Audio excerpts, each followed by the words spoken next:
Hello friends. आज हम video lecture series के द्वारा BA first year second semester का unit 1 the structure and composition of Indian society village town city rural urban linkages unity and diversity in Indian society को समझने का प्रयत्न करेंगे। और हमारी कोशिश रहेगी एक लेक्चर इंग्लिश में चले और डिलीवरी इसकी इंग्लिश और हिंदी दोनों में हो। चलिए आगे बढ़ते हैं। ये मेरे बारे में थोड़ी सी जानकारी है। मैं इस समय सहायक आचार्य हूँ केआरपीजी कॉलेज में। उसके अलावा कुछ और भी एग्ज़ाम मैंने निकाले हुए, उसका मेंशन आप लोग मेरी स्क्रीन पर देख सकते हैं। चलिए हम शुरू करते हैं। समाज जानने के लिए पहले हमें समझना पड़ेगा सोशोलॉजी आई किस लिए। सोशोलॉजी आई थी, इसको कहा गया था कि साइंस ऑफ सोसाइटी है, लेकिन ये बहुत ही वेग टर्म है। इसमें कभी कभी नेशन के लिए इस्तेमाल किया जाता है, कभी समूह के लिए, कभी समुदाय के लिए। तो ये एग्जैक्टली क्या है, कुछ कभी कभी डिफाइन नहीं किया जाता। जीडी मिटचल हैं, इन्होंने कहा था कि ये समाजशास्त्रीय जो डिक्शनरी होती है उसका सबसे ज़्यादा वेग और बहुत जनरल टर्म है। ये कहीं भी कभी भी किसी के लिए इस्तेमाल किया जाता है। लेकिन सबसे पॉपुलर जो डेफिनेशन दी थी वो मैकाइवर एंड पेज ने दी थी, जिन्होंने इसको वेब ऑफ रिलेशनशिप कहा था। इसका मतलब ये है जो सोसाइटी है वो लोगों से नहीं बनती है, बल्कि उनके बीच में पाए हुए संबंधों से बनती है। जहाँ जब लोग हैं कोई मतलब नहीं है, लेकिन उन लोगों में जब संबंध है कोई, तो वो समाज है। जब तक लोगों में कोई संबंध नहीं पाया जाएगा, तो चार लोग आपस में खड़े हैं, उनमें कोई संबंध नहीं है, तो वहाँ समाज एग्जिस्ट नहीं करता है। वहीं चार लोग आपस में खड़े हैं, उनमें कैसा भी रिलेशन हो, चाहे लड़ाई का हो, चाहे झगड़े का हो, चाहे प्रेम का हो, चाहे मोहब्बत का हो, तो उनमें कोई ना कोई संबंध अवश्य पाया जाएगा। जहाँ जहाँ संबंध पाया जाएगा वहाँ वहाँ सोसाइटी पाई जाएगी, क्योंकि मैकाइवर एंड पेज ने बहुत ही सरल शब्दों में कहा है, society is a web of relationship. तो जहाँ जहाँ इनफैक्ट अगर चींटियों में भी संबंध पाया जा रहा है, तो चींटियों का भी अपना एक समाज है। यही प्रयत्न किया है मैकाइवर एंड पेज ने समाज को परिभाषित करने का। तो अगर कुछ लोग हैं तो वहाँ समाज नहीं है, लेकिन कुछ लोगों में अगर कोई भी रिलेशनशिप है, चाहे लड़ाई हो चाहे झगड़ा हो, तो वहाँ समाज पाया जाएगा। ये एक सबसे ज़्यादा प्रसिद्ध और लोकप्रिय डेफिनेशन समाजशास्त्रीय जगत में मानी जाती है और एक्सेप्ट की जाती है। तो सोशोलॉजी साइंस ऑफ सोसाइटी, लेकिन सोसाइटी क्या है ये हमने अभी समझने की कोशिश की है। लेकिन सोसाइटी सोशल रिलेशनशिप से बनती है। सोशल रिलेशनशिप क्यों बनते हैं? वो कोई ना कोई पर्पस पूरे करने के लिए बनते हैं। जैसे ह्यूमन इंस्टिंक्ट हैं, उनके चाहे आर्थिक कुछ नीड्स होती हैं, कुछ सामाजिक ज़रूरतें होती हैं, कुछ भौतिक ज़रूरतें होती हैं। उन ज़रूरतों को पूरा करने के लिए सोशल रिलेशनशिप बनते हैं। लेकिन सोशल रिलेशनशिप 3 लेवल पाए जाते हैं। ठीक है, या तो वो कुछ ही दो इंडिविजुअल के बीच में पाए जाएंगे, या फिर किसी दो ग्रुप्स के बीच में पाए जाएंगे, या तो किसी ग्रुप और एक इंडिविजुअल के बीच में पाए जाएंगे। इसको समझने के लिए हम एक फुटबॉल का मैदान लेते हैं। फुटबॉल के मैदान में कभी कभी क्या होता है, एक खिलाड़ी विपरीत टीम के खिलाड़ी से अकेला ही भिड़ रहा होता है, तो वहाँ भी सामाजिक रिलेशन है। कभी कभी क्या होता है, एक दो ग्रुप आपस में भिड़ रहे होते हैं, जैसे कि दो टीमें हैं आपस में भिड़ रही हैं, वहाँ भी एक सामाजिक रिलेशन है। कभी कभी क्या होता है, एक इंडिविजुअल खिलाड़ी विपरीत टीम के जो खिलाड़ी हैं उनसे अकेला ही संघर्ष कर रहा होता है 3-4 लोगों से, तो वहाँ भी एक तरीके से सोशल रिलेशनशिप या फिर सामाजिक संबंध पाया जाता है।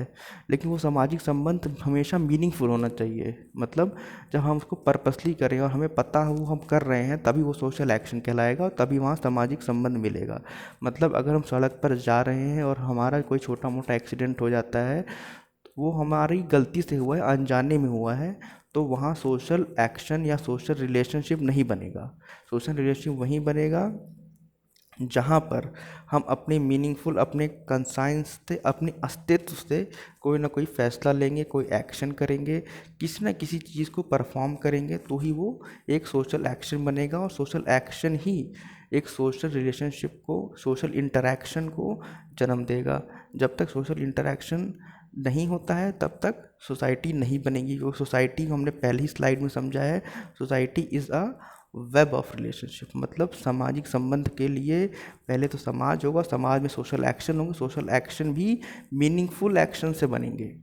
कोई भी एक्शन सोशल एक्शन नहीं बनेगा। कहीं भी एक्शन, कोई भी चार लोग खड़े हैं समाज नहीं बनाएंगे, उनके बीच में जब अंतर संबंध होगा तो ही समाज बनेगा, नहीं तो समाज नहीं बनेगा।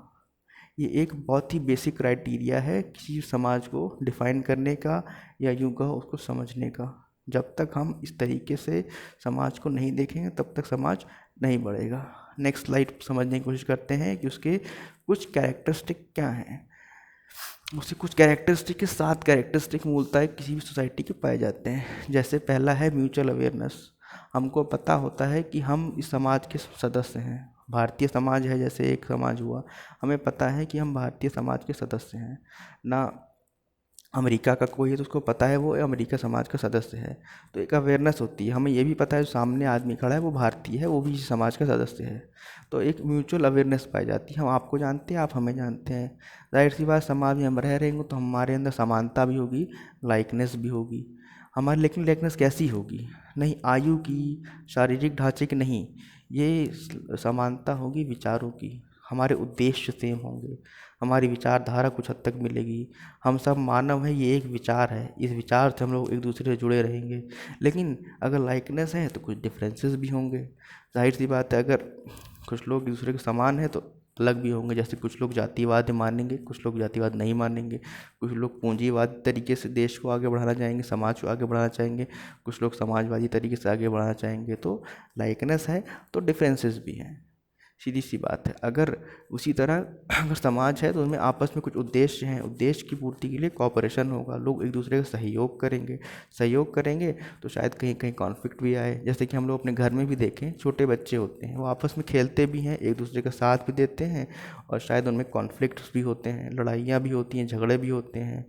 उसके बाद एक कैरेक्टर है एब्स्ट्रैक्ट। एब्स्ट्रैक्ट का मतलब वो है जिसको हम देख नहीं सकते, फिजिकली फील नहीं कर सकते। समाज एक ऐसी चीज़ है जिसको हम फिजिकली फील नहीं कर सकते हैं, ये केवल और केवल महसूस किया जाता है। ये बहुत ही इंपॉर्टेंट कैरेक्टरिस्टिक है, इसको फिर से हाईलाइट करूँगा, ये केवल और केवल महसूस किया जा सकता है।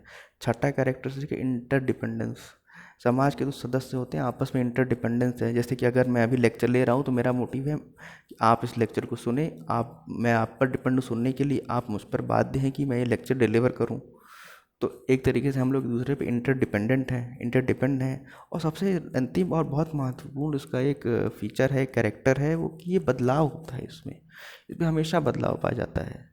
कभी समाज ऐसा नहीं जो आज तक बदला नहीं है। जैसे पहले जॉइंट फैमिली थी, उसमें बदलाव आया, अब शायद न्यूक्लियर फैमिली ज़्यादा प्रेवलेंट हो गई हैं। पहले ट्रेडिशनल सोसाइटी थी, एक खेतीहर समाज था, आज एक मॉडर्न सोसाइटी में बन गई है। तो समाज में बदलाव आता रहता है, बस ये समाज कभी धीमे बदलता है, कभी तीव्र गति से बदलता है, लेकिन बदलाव होता ही होता है, इसी को कोई दो राय है ही नहीं। और कोई भी चीज़ जिसमें बदलाव ना हो वो समाज तो कभी नहीं हो सकती। समाज वही है जहाँ बदलाव हो सकता है।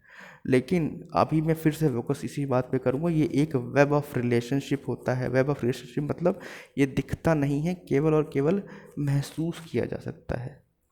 इसकी केवल महसूस ही हो सकती है। इसमें इसमें लोग भले ही हैं, अगर वो आपस में खड़े हैं तो समाज नहीं है, लेकिन वो आपस में एक दूसरे को महसूस कर रहे हैं कि हम भी यहीं के सदस्य हैं, वो भी यहीं के सदस्य हैं, तो शायद वहाँ एक समाज का फॉर्मेशन हो सकता है। तो समाज एक के 7 कैरेक्टर्स थे जो हमने पढ़े। अब ये फीचर्स हैं उसके कुछ।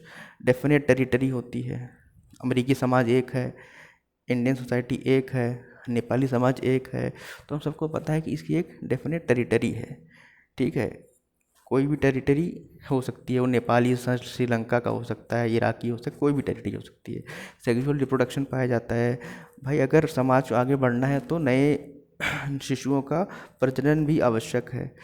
मनुष्य अमर तो है नहीं, अगर समाज को आगे बढ़ना है तो नए शिशु आएंगे, उसके रिप्रोडक्शन होना चाहिए। तो ये एक बहुत इंपॉर्टेंट कैरेक्टरिस्टिक है, समाज का फीचर है, तत्व है कि रिप्रोडक्शन हो उसमें।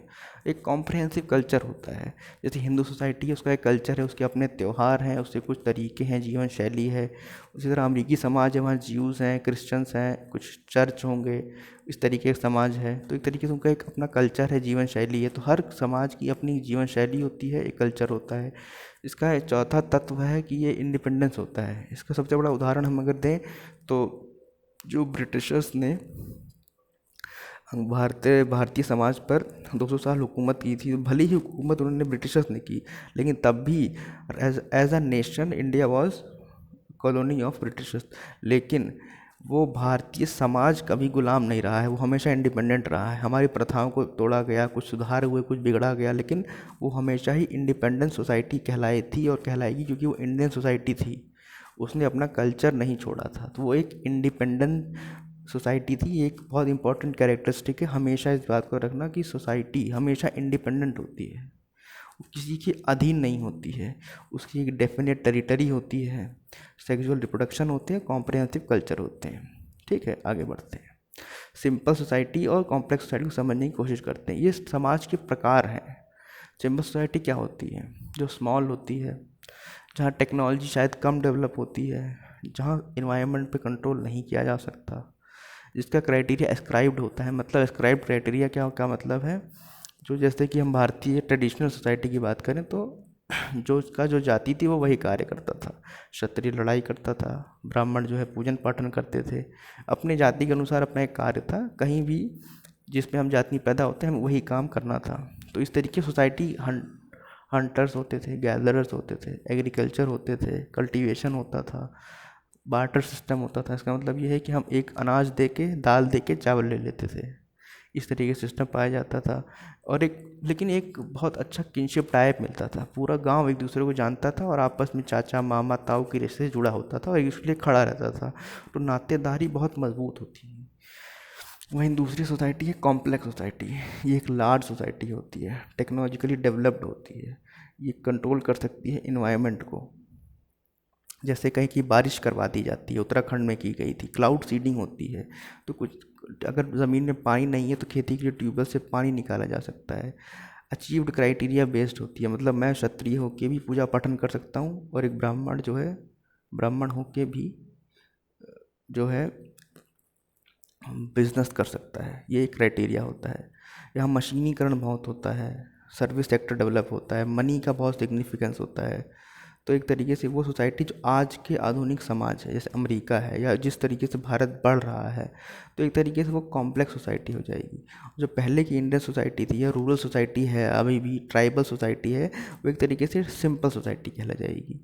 तो एक तरीके से जो आज हो हम लोग डिफाइन करें आज क्या है, तो आज जो है हमारा ट्रेडिशनल सोसाइटी से कॉम्प्लेक्स सोसाइटी हम लोग बदल रहे हैं। मतलब ट्रांजिशनल सोसाइटी है, एक बदलती हुई समाज है भारत। इसमें ना तो पूरे ट्रेडिशनल टाइप्स हैं और ना ही एकदम आधुनिक या फिर कॉम्प्लेक्स टाइप्स हैं। ठीक है, ये दो मेजर टाइप्स हैं किसी भी सोसाइटी के।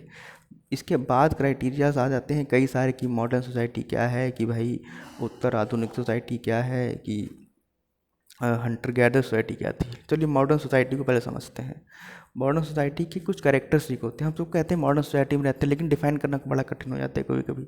तो उसको जब भी डिफाइन करना हो तो हम उसे कुछ कैरेक्टरिस्टिक के साथ डिफाइन कर सकते हैं। जैसे वहाँ जो पूंजीवाद होता है वो अपना लाभ कमाने में लगा रहता है। पूंजीपति होता है वो अपना केवल लाभ से उसको मतलब होता है। ऐसी सोसाइटी ज़्यादातर आधुनिक सोसाइटी होती है। बहुत ही आधुनिक टेक्नोलॉजी होती है, मशीनीकरण बहुत ज़्यादा हो गया होता है, रोबोटिक्स होते हैं, फ़ोन्स होते हैं, एआई होता है। ऐसे कोरोना काल में हम लोगों ने देखा था कि जो रोबोट्स मेडिसिन सर्व कर रहे थे। ठीक है, डेवलपमेंट ऑफ मेट्रोपॉलिटन सिटीज़ होता है, दिल्ली है, चेन्नई है, बेंगलोर है, हैदराबाद है, ऐसी जगहें होती हैं। एक नौकरशाही व्यवस्था होती है, क्योंकि कॉम्प्लेक्स सोसाइटी होती है तो कार्य करना या फिर करवाना बहुत कठिन हो जाता है। तो एक तरीके से नौकरशाही की व्यवस्था होती है। एजुकेशन पे बहुत ज़ोर होता है, स्किल डेवलपमेंट पे बहुत ज़ोर होता है। स्किल डेवलपमेंट पे ज़ोर होगा तभी पूंजीपति अपना पूंजी निकाल पाएगा अपने कार्य से, तभी वो प्रॉफिट कमा पाएगा। ठीक है, एक तरीके से जब भी कोई कहे कि क्या होती है मॉडर्न सोसाइटी, तो हम उसकी ये 4-5 कैरेक्टरिस्टिक्स में उसको डिफाइन करने की हमेशा कोशिश कर सकते हैं। वैसे तो ये भला कि ये लेक्चर जो है एक तरीके से हमने इंग्लिश में ड्राफ्ट किया है, लेकिन मैंने इसकी शब्दावली हमेशा हिंदी में इस्तेमाल की है, ताकि हिंदी और अंग्रेज़ी दोनों माध्यम के छात्रों को इससे सहायता मिल सके। उसी तरीके से आगे बढ़ते हुए आगे का लेक्चर हम नेक्स्ट सीरीज़ में कवर करेंगे। उसमें यही रहेगा कि मॉडर्न सोसाइटी के आगे विलेजेस क्या होते हैं, टाउन क्या होते हैं, ठीक है, उनके कैरेक्टरिस्टिक क्या हैं, ये समझेंगे। ठीक है, आज के लिए इतना ही। धन्यवाद। कोई भी क्वेश्चन हो आप लोग कमेंट सेक्शन में पूछ सकते हैं। उसके अलावा मैं जो लोग मुझे व्यक्तिगत रूप से जानते हैं वो मुझे संपर्क भी कर सकते हैं। आपकी हर तरीके से सहायता करने की पूरी प्रयत्न किया जाएगा। और हाँ, आप लोग ज़रूर से ज़रूर इसको देखें और कोशिश करें कि इसमें ज़्यादा से ज़्यादा नोट्स बना सकें। Thank you so much.